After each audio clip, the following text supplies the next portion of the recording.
सागरदीघी तालाब में डूबने से एक अज्ञात व्यक्ति की हुई मौत। नमस्कार दर्शकों, मैं हूं प्रिया शाह और आप देख रहे हैं ड्यूअर्स मिरर। कूच बिहार में नहाने के दौरान एक व्यक्ति की डूबने से मौत हो गई है।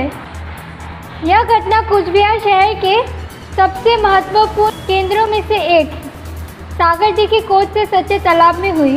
प्रत्यक्षदर्शी रोहित प्रामाणिक ने बताया कि मृतक साइकिल से घाट पर आया था। उसने अपने कपड़े उतारे और तौलिया ढाल कर नहाने के लिए पानी में उतर गया, लेकिन अचानक उसकी नज़र पानी में डूबते हुए व्यक्ति पर पड़ी।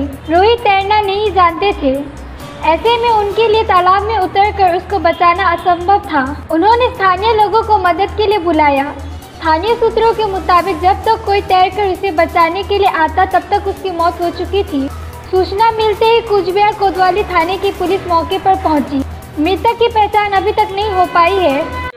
ওনার জামা কাপড় ছাড়ছে, গামছাটা রেখে সাইকেলটা রেখে তারপরে গামছাটা পরে এখানে ছান করতে আসছে। আমার এখানে গাড়ি পার্কিং আছে, আমি দেখতেছি। তারপরে লাস্ট সিটে যে আছে ওইখানে গিয়ে উনি জলের তলে ডুবিয়ে যায়। ডুবিয়ে যাওয়ার পরে তারা উঠতে পারছে না। তারপরে এদিকে তো আমি সাঁতার জানি না, এদিকে ওদিকে লোকের ডাকাডাকি করছি। ডাকাডাকি করে লোকজন আসে তোলার পরে উনি মৃত অবস্থায় ওনাকে পানি থেকে জলে থেকে উদ্ধার করা হয়। মানে উনি কি স্নান করতে নামছিলেন? স্নান করতে নাম কি দেখলেন? উনি জামা কাপড় নিজে ওখানে ছেড়ে স্নান করতে নামছিল। সাইকেল ছিল না, আমি ওনাকে চিনি না। এই আশেপাশের লোক হবে না মনে হচ্ছে, কারণ এখানটায় আমাদের বাড়ি। আমার নাম রোহিত পরামানিক। রোহিত পরামানিক।